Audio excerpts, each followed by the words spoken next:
And welcome back to another edition of Two Dudes and a Mexican documentary edition, we're going to call this.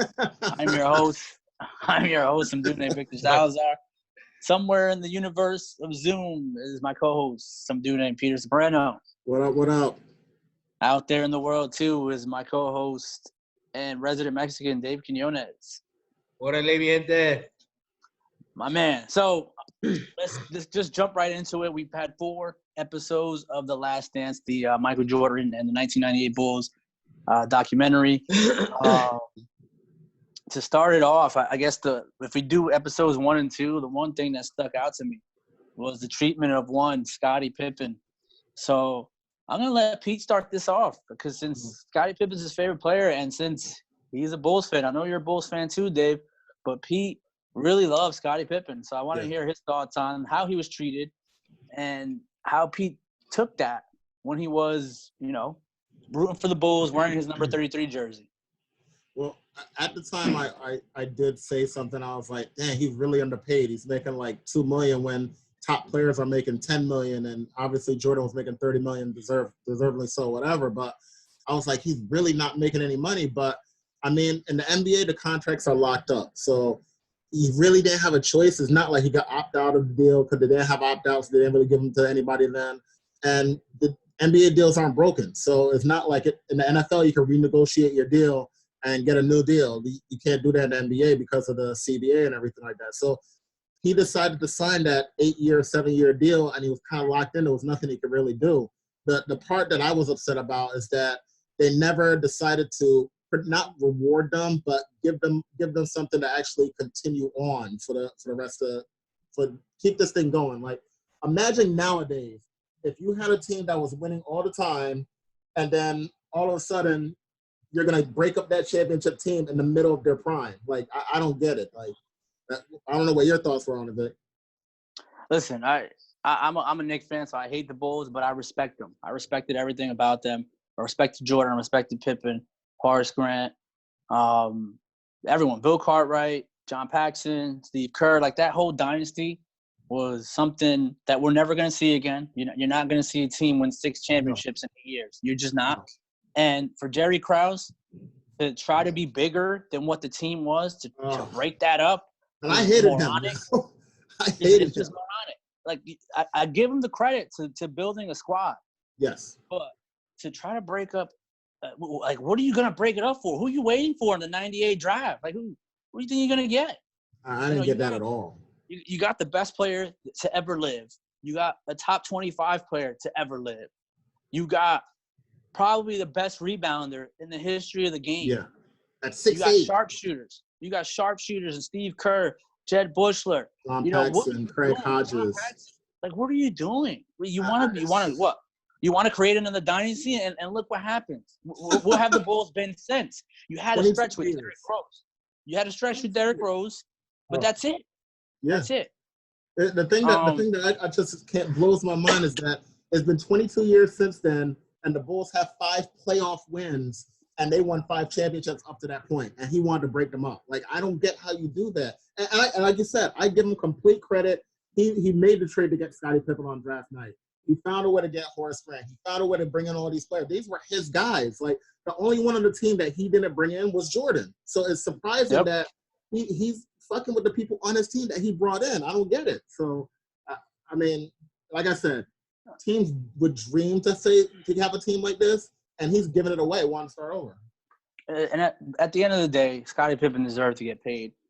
And for Jerry Krause, not only him, but for the owner to be like, "Oh, you're locked in, Scottie." Come on, dude. You can't extend. You couldn't extend Scottie. Oh, and that's another thing. That kind of pissed me off too, because as Bulls fans, when we were growing up, we hated Jerry Krause because of that, and we also hated the owner because I think he's bullshitting because Krause isn't here to defend himself. I don't think he went to Scottie and said, "Don't take that deal." Like, that makes no sense. That you're paying out this deal to a player. You're the one saving money. Don't take less. Like, that makes no sense. I think you're the one that's saving money. You're the one that's saving money on the deal. There's no way he went and told him that. And that's why he was in a room by himself saying this, looking like I'm doing it from my bedroom. Like everybody else went in a studio or a nice living room. He went in like an office. Like, yeah, I told him don't take that deal. Who does that? Like that makes no sense to the owner. The owner wouldn't say that. And to be honest with you, like, you couldn't give Scotty an extra 2-year deal and throw some money on top of that. It was you know, there's things. There's things called extension. There's things called extension. Exactly. I don't understand it. Didn't make any sense to me. Oh, look, David's here. Oh wow! I actually go to my phone. I don't know. Franny's laptop is not working. So. Thanks for showing up, bro. Appreciate it. Yeah. I gotta keep saying but we spoke about Scottie Pippen. The one thing that stuck out to me also in the first 2 episodes was my boy Michael Jordan drinking a big glass of scotch or bourbon or Hennessy or whatever. See his eyes? You see his eyes the whole time? They're like, Bloodshot too, dude. Was he drunk during this? No, that was holy shit, Mike's a real one. Mike's a real one. Yeah, you see how much he started cursing in the second episode when they talk about the Pistons, yo. Like, I mean, not the week when they started talking about the Pistons, yo. He was drinking like 4 of those per episode. and to be honest, I was watching Jesus and Mero, so I got to shout them out because, I mean, they don't need my shout out, but this is where I got it from. They had Jordan drinking his scotch, right? And they're like, what? Like, LeBron can't come back from this. What's LeBron gonna do? You know, and in the back of my mind, I'm like, this is why he's the GOAT. He's drinking scotch while your boy LeBron's drinking wine. Get out of here, bro. You're right. The discussion's over. That's it.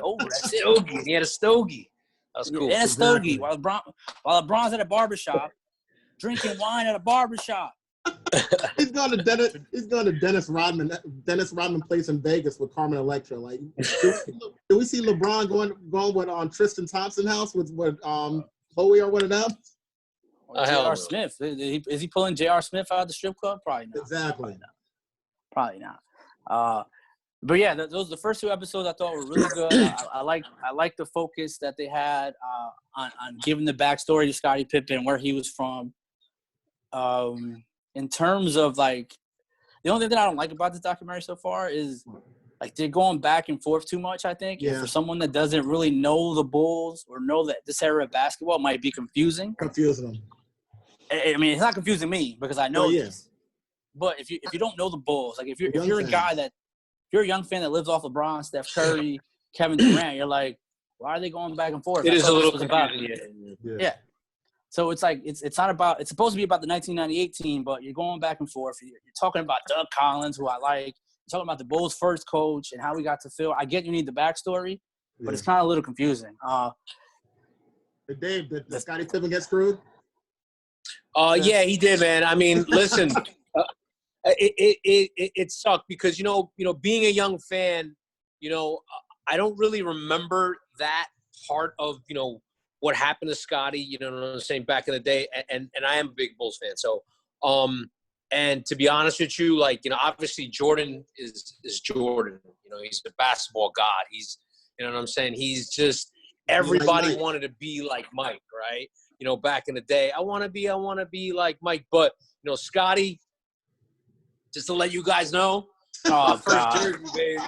My first jersey. Is this why you went off the air for like Scottie Pippen's jersey? This is disgusting. But this is my first jersey was Scottie Pippen's jersey, man. Yo, I'll go and get Jordan's 45 jersey if you're gonna do this. I got my God. I got MJ's Jordan. I got MJ's as well. Oh my God. I got the 23 though. I got the 23 in black.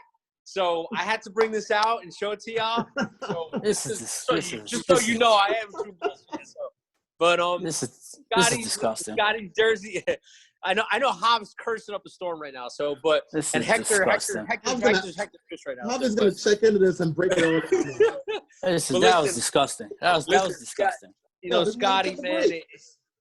Scotty was like the unsung hero, man. And you saw the sacrifices this guy made. And let me tell you, for a guy that talented, to not get the respect that he deserved, and it's crazy because, the other ball players in the league respected him, but, for his management and, the owner and the GM not to respect him, I mean, that took a toll. And obviously it showed, especially, the last year he was there. you saw how it just blew up and how they said that, the relationship was just so bad between, him and Krause. I mean, it's crazy for him, to leave an organization, at that point, because it should have been different. His last time wearing that uniform should have been, different. He should have had those big paydays with the Bulls, but it just sucks. But, all in all, man, like, how can you not love Scottie Pippen? So easy. You're a Knicks fan. Duh. No, I respect the Bulls. I respect the Bulls. I respect the team. But in terms of Scottie, I think Scottie got screwed. But big time. He did all right in his life. He still made $109 million. His ex-wife posted that on Twitter. Scottie did okay. Oh yeah, there you go. Yeah, and then the endorsements and that side of stuff. I mean, I remember everybody wanted. I remember those Air sneakers. Everybody wanted those Air sneakers that he came out with a long time ago. So those are dope, man.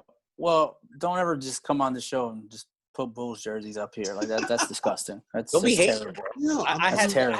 I'm actually upset about that I didn't get a warning. I would have terrible. It's all good, man. It's all good. I mean, it's all good. That's one of the most. I brought it out for Pete as well. You know what I'm saying? So me and Pete got that connection, man. So that's one of the most disgusing things I think you've ever done while being on Two Dudes and a Mexican. It's repulsive. Don't actually. Don't hate, bro. Disgusting. Don't hate. moving on to another part of the first two episodes of the documentary, and then we'll move on to the juicy part. Michael Jordan, winning mentality, Pete. Yeah. If you didn't know Michael Jordan was a winner, you saw that in the first two episodes in the playoffs where they wanted to time restrict him. If you give LeBron, only playing 14 minutes a game, I bet you LeBron says, "Yeah, I'm good, coach. I'll do that." Yeah, I'll do it. I'm good. I'll wait for the playoffs. I'll wait for the playoffs. I'll be all right. If we make it. What?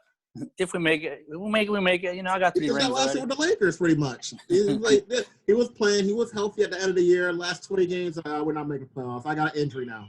I'm not going to play the rest of the year. That's what he did. Crazy, right? Crazy. It's different now than it was back then. I mean, men were real men back then. I mean, men were real men. Honor meant something. You can actually touch somebody back then. You can't go near anybody now. People flopping. Perfect. It's a perfect segue to the bad boy Pistons and Chicago Bulls, Pete. Oof. We saw the footage. We saw the footage. We saw the fouls, the regular fouls, not the flagrant ones. We saw the punches being thrown. We saw the scrums. Yeah. Talk to me about your hatred of the Detroit basketball Pistons.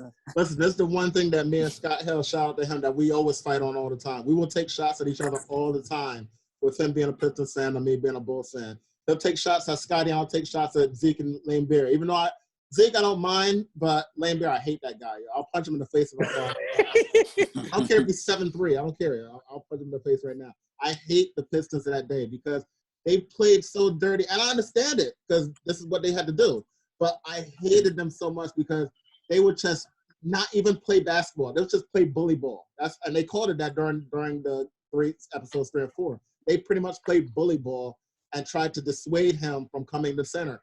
And John Sally pointed out, he was like, it's like no matter how many times we hit him, we was like, are you going to get hurt and still keep coming in? Like, we're still going to keep hitting you. And he still kept coming in. So I just hate the Pistons. There's certain teams that I will always hate. Pistons, Knicks, and I hated Utah for a long time, but I finally stopped with the hate. I just didn't like Karl Malone and Stockton.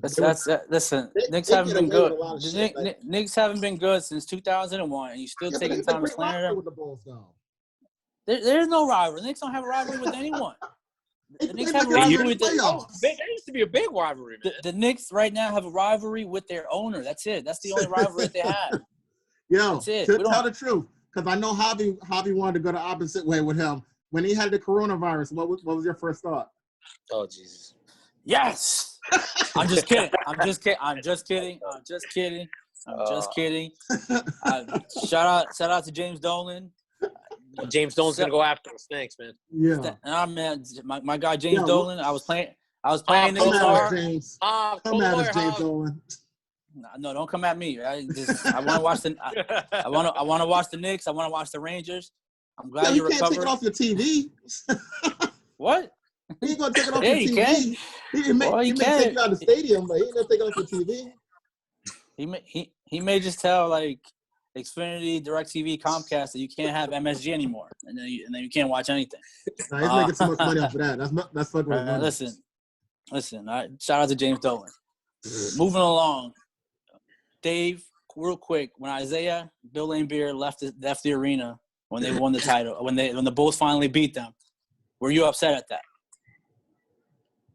Yes, I was. Oh, come on. Because listen, you lose like a man. But like I said, I mean, He's about to have his Horace Grant moment. listen, You're you gonna call them bitches? You're gonna call them bitches? No. Bitches. That's what he's about to call Straight them. bitches? Straight bitches. Straight bitches. But listen, you listen. The better team wins, man. You got to take it like a man. I mean, I know with that game that the Pistons played. Obviously, that with that psychological warfare and that bad boy mentality. But listen, in the end of the day, man, you got to tip your hat. You got to tip your hat, and you got to be a man about it, especially if you lose.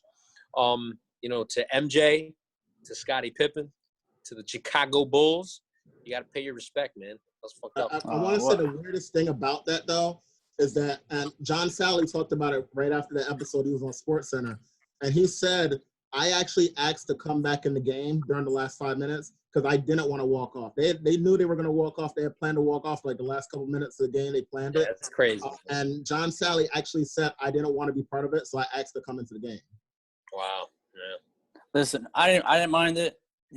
Isaiah explained it the best. Larry did it to them. Yeah. And and why didn't Larry get flack for it? Because he was a white dude, basically. It's probably what it was.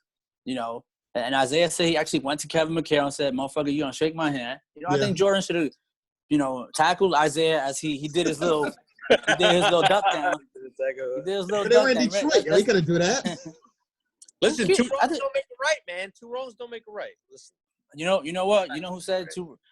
I think Prodigy from Mobb Deep said 2 wrongs don't make it right, but it makes us even. Yeah. I was surprised that nobody from the Bulls roster didn't push one of them or trip them as they were walking by or something. They were close enough. You could have stuck out your foot or whatever. So I'll pose this question to you, Pete. Somebody to it. Did Michael Jordan need the Pistons to be that great? Yes. I think he would have been good. I think he would have been good anyway, but just like they said, he didn't go to weight training. He didn't ever do weight training until he had to go against the Pistons. I think having to go through that made him mentally stronger and it made him physically stronger. So he would have had the same mentality in terms of wanting to win, but he wouldn't have been the same person and knowing what it takes to overcome this type of obstacle. So I think that made him mentally stronger and physically stronger so that he could do what he did for the 10 years after that. And last thing on this Pistons thing, Dave, Isaiah Thomas deserves to be on the Dream Team. Clearly, he's better than John Stockton, Chris Mullin, and Christian Laettner, in my opinion. You think Jordan was the reason he was left off the Dream Team, or was it other guys that didn't want Zeke on the Dream Team? And why? And at the end of the day, why didn't Chuck Daly fight for his player? Yeah, listen, that's a good question. To be honest, I don't know. It could have been maybe because of Jordan, but because obviously, Jordan was the man. So I don't know. That's a good question, man. That's a good question to ask, and I don't know. Is that something Jordan takes to his grave and doesn't tell anyone ever? Possibly, I don't know. I mean, that's fair. I mean, you can't have a dream team. You can't have a dream team without the best player in the world. So I was about to say, yeah. Yeah, you asked the question that I never even thought of just now. Is that I've always thought that yes, he did keep him off the team, but like you said, Chuck Daly was his own coach and he was the coach of that team. Like, why didn't he fight to put him on? So that's a weird question that I would like somebody to answer. It is, and I'll be honest. And obviously he's not around anymore, so he can't. I don't know. I mean, you can speculate all you want. So, but yeah, I don't know how to answer that question, man. And Christian Laettner took Shaq's spot. That's what it was, because Shaq should have been on that team. Well, I mean, if anyone should have been on the team, it should have been Isaiah Thomas and over Chris Mullin and John Stockton. But I mean, we'll never know. We'll never know. So we'll get into the 4th episode. which was clearly, I guess it goes in between the both, but it was focused on Dennis Rodman and how Dennis Rodman was a bad boy and then became a bull. But I want to focus on when he went to Vegas. A lot of people are making this thing about Vegas a big deal. Listen. I, for one, don't think it's a big deal. What about you, Pete? Do you think it's a big deal that he took 3 days off? I don't think it's a big deal that he took 3 days off and went to Vegas. I think it's a big deal that it's Dennis Rodman who took 3 days off to go to Vegas, because I think he does some crazy shit that none of us even imagined. So that's why I think it may be a big deal with him. Like when Jordan said, if you let this guy go to vacation in Vegas for a couple of days, we're not going to see him anymore. I think that was a legit thing. Like, I thought there was a possibility that we may not have seen Rodman again if Jordan didn't go there and get him out of Carmen Electra's hotel room or whatever it was. A lot of people were saying that didn't make Rodman a great teammate. He also wasn't a great teammate in San Antonio, and that's why the Bulls got him for so cheap, which is true. Yeah. However, I think Rodman was struggling with a lot of stuff, and Isaiah Thomas said it on the documentary that, you know, he showed up to practice with a gun, with a shotgun or a rifle in the car, and you know, maybe that's why he wasn't a great teammate in San Antonio. He was going through a lot of mental shit, and I think he's painted in a bad light forever. You know what I mean? I think you want Dennis Rodman on your team, and you hate to go against him. And at the end of the day, for me, Dave, what's 3 days, Dave? Doesn't LeBron and all these other guys take like a week off? I mean, just because they're not, you know, playing, just sitting out in Vegas, what's the difference? Yeah, listen, quote unquote load management. Quote unquote load management. Like I said, man, like back in the day, man, it was like when men were men, bro. And listen, give Rodman credit, man. He you know, he went to the coach. You know, he told him, he goes, listen, I need this, you know. And I think that Rodman was in the perfect situation, because other coaches, how do you think they're going to react? You know what I'm saying? So he had the coach that said, yeah, all right, you know what? You need to blow off steam. All right, go do what you got to do. And look, you know, Jordan had to fucking go to Las Vegas to go get him. So, which is even crazier if you think about it. I mean, with Carmen Electra in the bedroom. With Carmen Electra in the bedroom. She still look good, too. She's like 50 years old. That's insane. That's crazy. If you think about it, it is crazy. But, I mean, Rodman was in the right situation at the right time. He had the right coach. He had the right players. You know what I'm saying? In another team, you know, that probably doesn't slide. So, but, you know, it is when, you know, when men were men and, you know, they knew they had, you know, still something special, and they needed just for him to blow off some steam. So, and it worked, obviously. So, can they give Phil Jackson some credit too? Because I mean, everybody says obviously yes, you had Jordan, you had Kobe, you had Shaq, you had all these great players, but he's a great mastermind at containing egos and making a team believe in one thing. So I mean, you got Michael Jordan, who was the greatest player in the world, to take less shots, like to take a step back and trust your teammates. You did the same thing when you were Kobe and Shaq. You got them to work together. As soon as you left, they were broken up. They couldn't work together. Like I respect him because he mentally he was able to handle a Rodman. He was able to, and Rodman even said it. He was like, there was two coaches that he went with. It was Chuck Daly and it was Phil Jackson. They were the ones who mentally got to him and treated him like he was family. And it didn't look like that when they first met. When Phil said he came up to him, and Rodman wouldn't even get up to shake his hand when he met him. And he's just very good mentally with his players. Documentary ends with Jerry Krause saying basically that we want Michael back, but you know what? Phil's not coming back. And Michael made it clear, Phil's not coming back, I'm not coming back. And that leads right into this game against the Utah Jazz, the team that they're going to face in the finals. Mm-hmm. The Bulls go up pretty big, but then Utah comes back and wins. And it kind of leads into the rest of the season, right? Like, this is it, man. This is it. The guy just said, boom, the season is over, basically. Like, this is our last dance. Right there, Jerry Krause said it's the last dance. Like, what do you think went through the psyche of Michael Jordan and Phil Jackson when Jerry Krause said that going into that Utah game, Pete? I think it was just, let's win and piss management off. Like, let's force their hand. Like, if you're going to end this right now, which is unbelievable they actually did it, you're going to end this right now and end a team and stop them from trying to win 4 straight championships, and which is only done one other time in the history of the league. You're going to stop that. So let's go out and win it and make them actually do that, and they did. But did you think that time was opportune to, like, throw the team off in that Utah game? Because that was a finals preview. I mean, obviously it doesn't matter because the regular season game, you're going to see his team in the finals most likely. And they played them the year before, yeah. What was the whole point of doing that? Like, what was going through your man Jerry Krause's head, dude? That's your boy. I heard you hung out with him when you was like 12.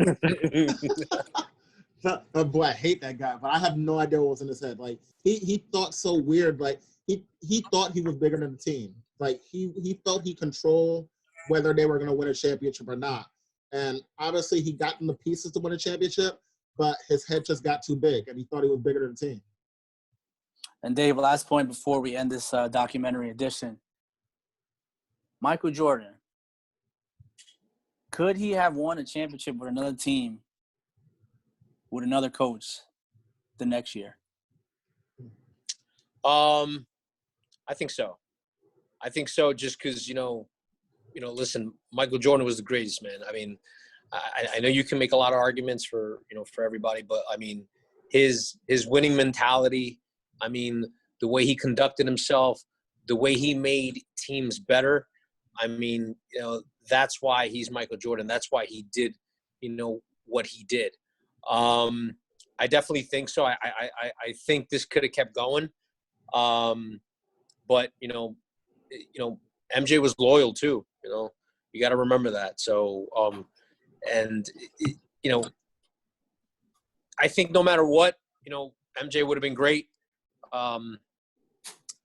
Maybe not as great without Scotty, maybe not as great, without Phil Jackson, but he would have been great. So. Well, I'm going to take your opinion because you're both Bulls fans, but fuck both of you. But the question you just asked Dave, did you mean for just the next year, or do you mean for the rest of his career if he left him? Vic? I just meant next year. Yeah, that's what I thought.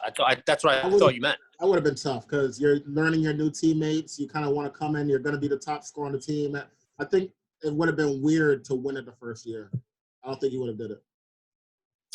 All right, so that does it for us. Tune in to The Last Dance, episodes 5 and 6 on Sunday, and we'll talk more about that next week. My two co-hosts and myself, two dudes in the Mexican, out. Peace. Peace. Hola, mi gente.